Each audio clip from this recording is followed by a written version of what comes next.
Top 10 des fertilisants les plus efficaces et originaux pour les fraises, des classiques éprouvés aux astuces inattendues, mais qui fonctionnent vraiment.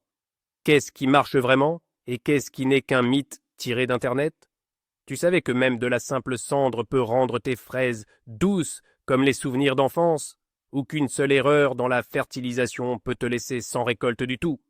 Voilà les amis, la fertilisation, ça a l'air ennuyeux et réservé aux agronomes passionnés, mais en réalité, c'est une vraie magie, ou une sorte de cuisine végétale. Aujourd'hui, on va passer en revue le top 10 des fertilisants pour fraises qui marchent vraiment. Et pas seulement quoi utiliser, mais pourquoi ça marche. Expliquer simplement, comme on parlerait entre potes. Pas de jargon compliqué, pas de super méga nanoformules, juste des faits, des exemples, et un peu, beaucoup d'humour. Promis, à la fin de la vidéo, tu sauras exactement comment chouchouter ta fraise pour qu'elle te donne des fruits gros comme ton poing. Tu sais, la fraise, ce n'est pas du tout la simple plante que tu imagines. Elle est cultivée depuis le XVIe siècle. Au début, c'était une sauvageonne, acidulée, toute petite, mais capable de pousser partout.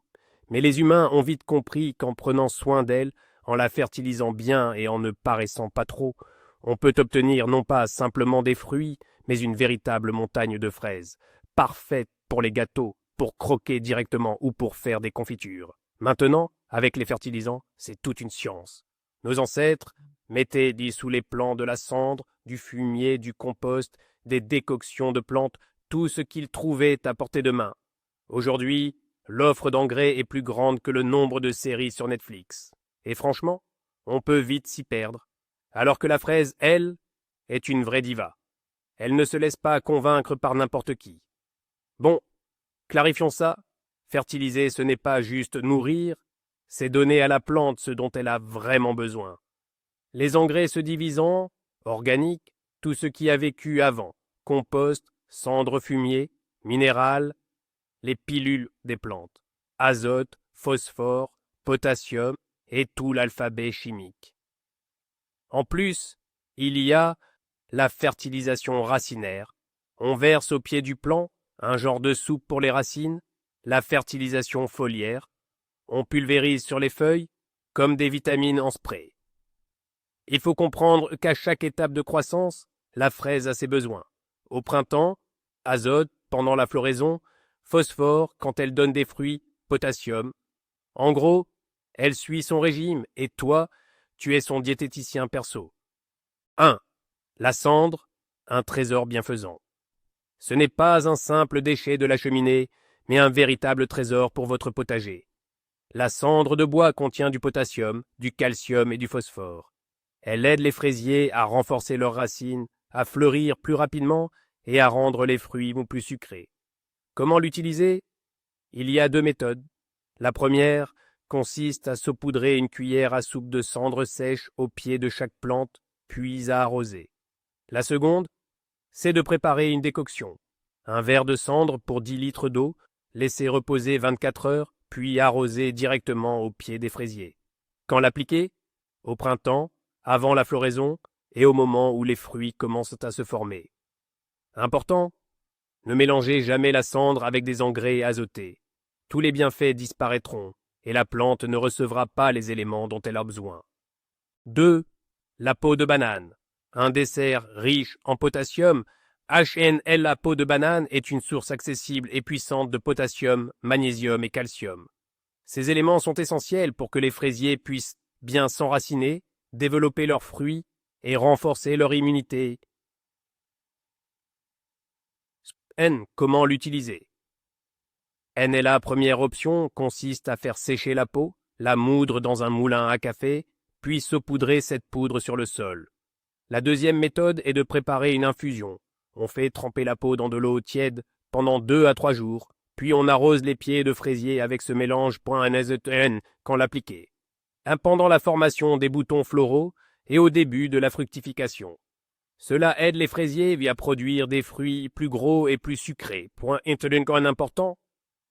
N'évite d'enterrer la peau fraîche directement dans la terre, car elle met longtemps à se décomposer et peut attirer les moucherons ainsi que favoriser l'apparition de moisissures. 3. Le fumier de poulet, une véritable force organique. Le fumier de poulet est l'un des engrais organiques les plus puissants. Il est riche en azote, phosphore et potassium, des éléments essentiels pour la croissance du feuillage, la floraison et le développement des fruits de la fraise. Comment l'utiliser? N'utilisez jamais le fumier frais, seulement sous forme de macération.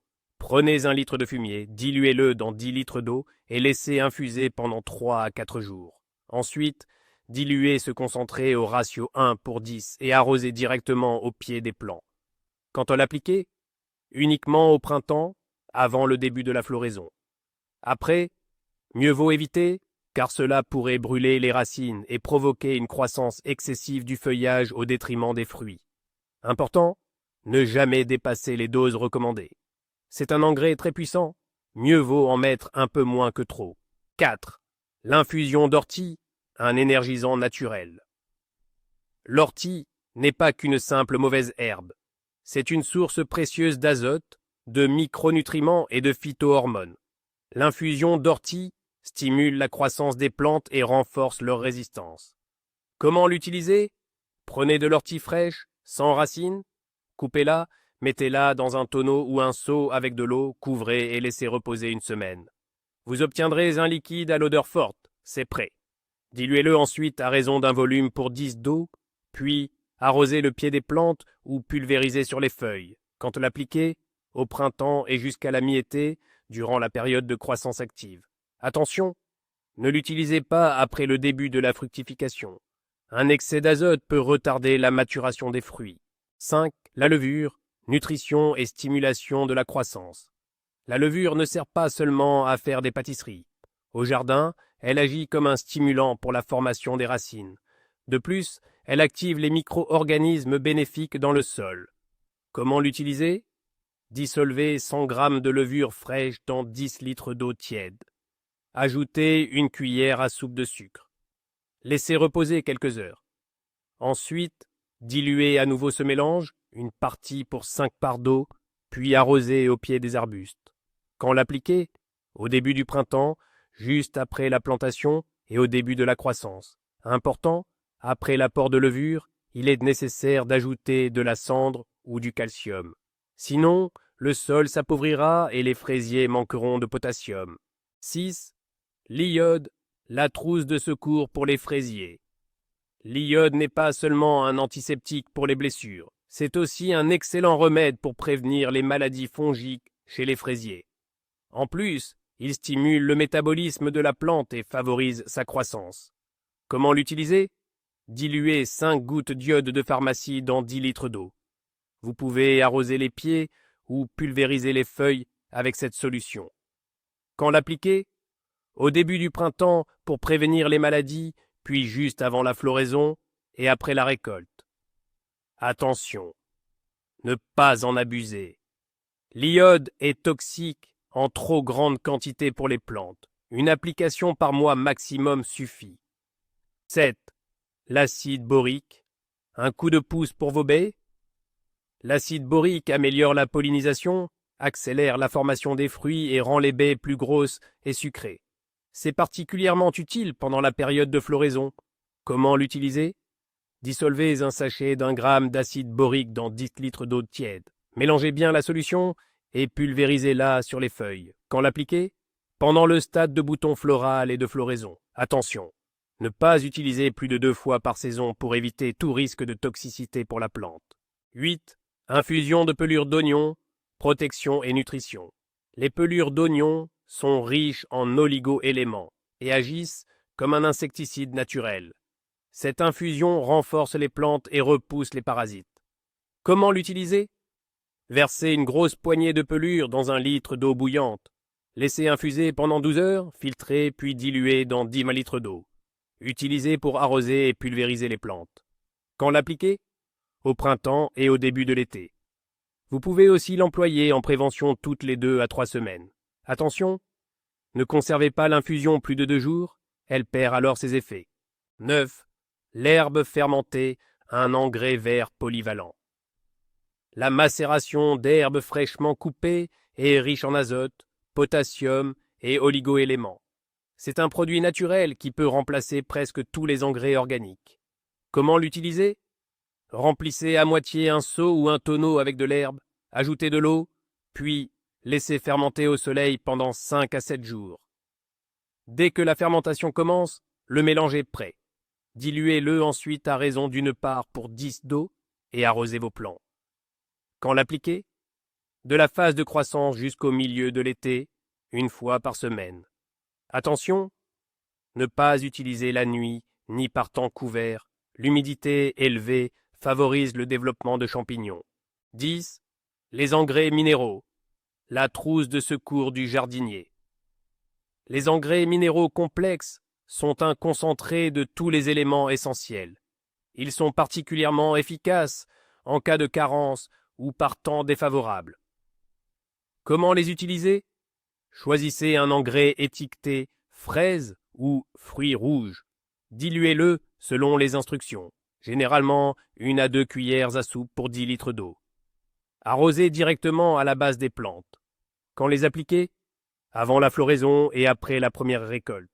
Attention, ne dépassez pas la dose recommandée et évitez d'arroser les feuilles, car les engrais minéraux peuvent provoquer des brûlures. Imaginons un instant, une parcelle, 2 rangées. Sur la première, on arrose simplement avec de l'eau. Sur la deuxième, on nourrit intelligemment. Un peu de cendre, de l'ortie, un soupçon de levure et une goutte d'iode. Le résultat? La première rangée donne des plants clairsemés, un peu de feuillage, mais presque pas de fruits. La deuxième? Des buissons solides, comme de petits arbres, avec des baies grosses, sucrées et au parfum puissant. Un seul buisson suffit pour remplir un bol entier. C'est ça, la puissance d'une bonne fertilisation. Elle ne se contente pas d'augmenter le rendement, elle fait la différence entre des à pousser à peu près et waouh, fait venir un seau. En plus, la fraise devient plus résistante. Moins de maladies, moins de pourriture, elle supporte mieux la chaleur et offre une seconde récolte. Tout ça parce que la plante reçoit exactement ce dont elle a besoin. Pas seulement de l'azote, du phosphore et du potassium, mais aussi des oligo-éléments, des vitamines et un coup de boost pour son système immunitaire. En résumé, bien nourrir, ce n'est pas juste donner à manger, c'est soutenir.